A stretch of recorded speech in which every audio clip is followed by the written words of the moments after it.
The Operator, arguably the best gun in Valorant. When used correctly, you'll get the most satisfying kills in the game. But still, even though this weapon is so strong, when we kill the last enemy and we see this gun on the ground, a lot of people will hesitate while picking it up. Am I good enough with the Operator? Is this gun even good on the attacker side? And when you are in a crazy pacey mood and you pick it up, your round will go like this. Should be one more.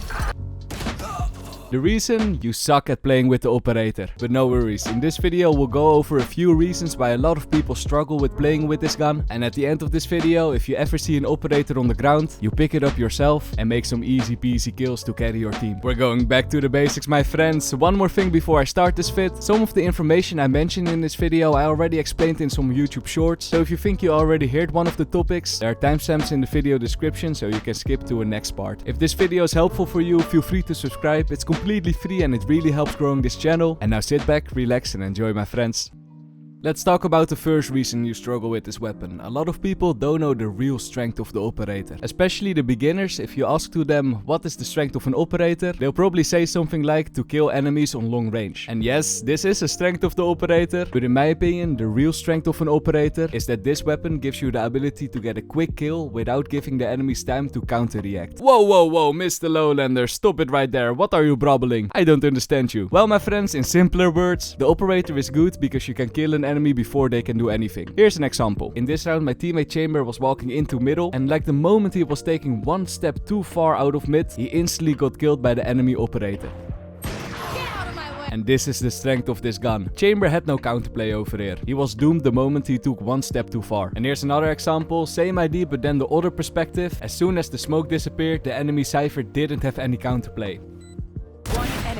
And this is the real strength of the Operator. So, now that we know the strength of the AWP, what can we do with it? This brings us to the second reason why people struggle with this weapon. They don't know the goal of playing with the Operator. Luckily, it's not that complicated. When you play with the AWP, you basically have two goals. The first one is the most essential one, and that's to get first bloods. Because the AWP is so strong at getting kills without giving the enemies a way to counter it, getting first bloods with the Operator is actually not that hard to do. And when you get one, like I did in this round, you suddenly play in a 4 versus 5. Getting that man advantage at the start of the round is so extremely strong, not only in game but also mentally, so at that point your main task of that round is done. But the Operator players have a second goal, and this one is on the attacker side. When you play on the attacker side, your task is to get at first peek before you enter the site with your team. The reason, when peeking something, the Operator has so much advantage over other guns. Not only will you insta-kill despite the enemy's armor with this gun, you also have a zoom for more accurate shots, so that's why it's recommended to let the Operator player peek first. Take a look at this round for example. In this round we were planning to push A. I played with the Operator, so I did the first peek.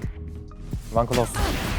Like you see, easy peasy kill because Operator against Vandal on long range, and because we got that kill we could go for a quick push and easy round for us. So now that you know the strength and the goal of the Operator, what's the next reason why people suck with this gun? Well, my friends, a lot of people don't know which type of technical shots they should master with the Operator. Luckily for you, it's not that complicated, you just need to hear it once and then you can practice on those mechanics. So here we go. When you want to become a very good player with this weapon, you basically need to learn 3 types of shots: the flick shots, the scan shots and the reaction time shots. Let's start with the flick shots. I think we all know what the flick shot is, right? Aggressive stance from him. They're waiting for him. No, what is that flick? A flick shot is when you see a target and you basically flick to the target and get that kill. There's one thing a lot of people get wrong about flick shots though. I explained it in an earlier video, but for those who missed it, a thing you have to know about flick shots is that if you want to flick to a target, you don't do that in one motion. What do I mean? Well, my friends, if you see a target, a lot of people will do one hand motion to that target and click as soon as their crosshair is on that target. But this is not the way how you should flick. What you instead should do is flick to the target with your arm, and when your crosshair is close, then use micro adjustments with your hand to get the shot that you want. A lot of pro players use this mechanic, but they are just so fast that you don't really see it. So here's a clip where I slowed it down. First an arm flick to the top of the wall, and then a small micro adjustment to the head of Jett. And those were the flick shots. Let's now talk about the second type of shots, the scan shots, also known as the slow peeks. The idea with this type of shot is that when you peek something, you slowly go over every spot where an enemy could be standing. You basically scan everything while you are peeking. And when you see an enemy, bam, easy kill for you. A scan peek looks a bit like this. This type of peek is very useful if you play on the attacker side and you want to go for that first peek into a site. But what do you need to know about it? First of all, if you want to use this type of peek, it's important that you know where the enemies could be standing. This means that if I were to blindfold you, you still know exactly how the site looks like. And when you master that, you don't have to think about your crosshair placement, everything will go automatically, and then this type of peek is easy peasy for you. Last type of shot you should master, the reaction time shot. This one is the most straightforward of them all. It's that type of shot when you're holding something for a long time, and then when you see an enemy, you click as fast as possible. I think the hardest thing about this type of shot is keeping your focus on your crosshair. When you're holding something for a pretty long time, a lot of people will get distracted. They'll look at the minimap or maybe they do something else. You need to keep your focus on that angle, my friend. And if you do, easy kills for you. So, now that we talked about the strengths, the goals and the type of operator shots, let's talk about the next reason why a lot of people struggle with the operator. And that's all about movement and positioning. How do operator players position themselves so they have the most chance to get the kills they want? Let's start with the defender side. Overall, on the defender side, the enemies are trying to push you. So what you need to do is go to an angle to hold the enemies, and when they push you and you take your shot, it's important that you have a spot to reposition yourself to, so you can nicely take a second shot if the enemies keep pushing, and after that go to a third spot, to a fourth spot. So on the defender side, the name of the game is repositioning. If you do that, the defender side should be easy peasy for you. Take this round for example. In this round I repositioned after every kill, and the enemies had no idea where I was.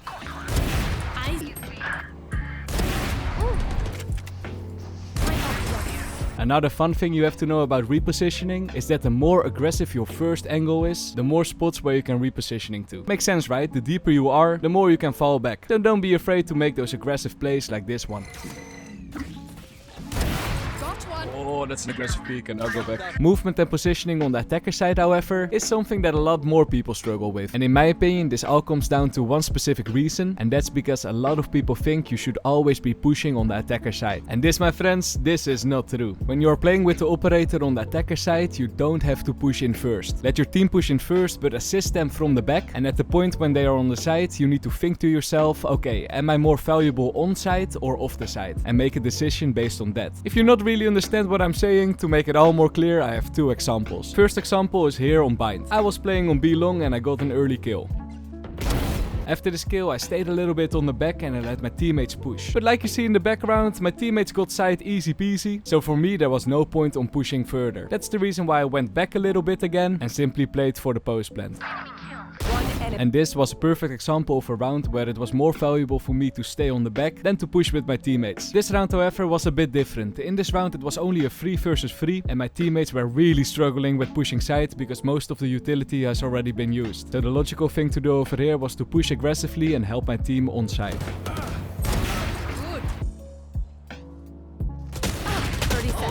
I died, but luckily my teammate got the kill, so easy peasy. Also, since we're talking about positioning, here's a bonus tip. In this round I should have been standing a bit more to the right so I could hide behind the yellow container after the first shot. Maybe that would have saved my life, but in the end I played together with Viper and we won, so easy peasy. Let's move on. We talked about a lot of things in this video, but all this time we've been ignoring a pretty significant thing about the operator. Another reason why you might struggle with this gun, and that's that you're playing the wrong agents. Whoa.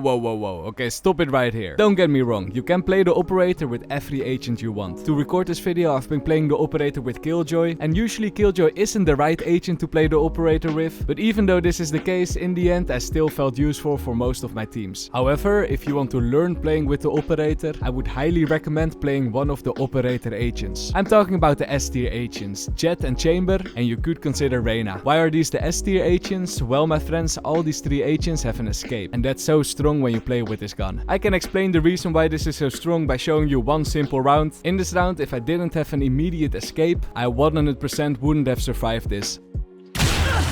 Wow, see? Spike down mid. 3 enemies peeked me and I got away. Exactly, because of the immediate escape, 3 enemies were peeking me and I still got away alive. Next reason why a lot of people struggle with the operator. This one is in my opinion the most important reason. When you start playing Valorant, I think everybody will learn to play with the Vandal and the Phantom. They are the most used rifles, right? A weapon like the operator is a weapon most people pick up later in their career. So when that time comes and you do start playing with this weapon, you don't have a lot of playtime and experience with this gun. In my career, for example, I got over 11,000 kills with the Vandal, over 2,000 with the Phantom, and only a little more than 400 kills with an Operator. This proves that I got way more playtime with the rifles than with the snipers. And this will probably be roughly the same for you, so it only makes sense that your Operator skills are worse than your Vandal and Phantom skills. But this does not mean that it has to stop you. So the next time you hop into a game, save a little bit of money for that Operator and practice your Operator skills, because believe me, knowing how to master one of the strongest weapons in the game is a skill worth learning. This is the end of the video. I hope you learned something new. If so, feel free to subscribe. It helps growing the channel, so I really appreciate it. And I hope I see you guys in the next one. Bye bye.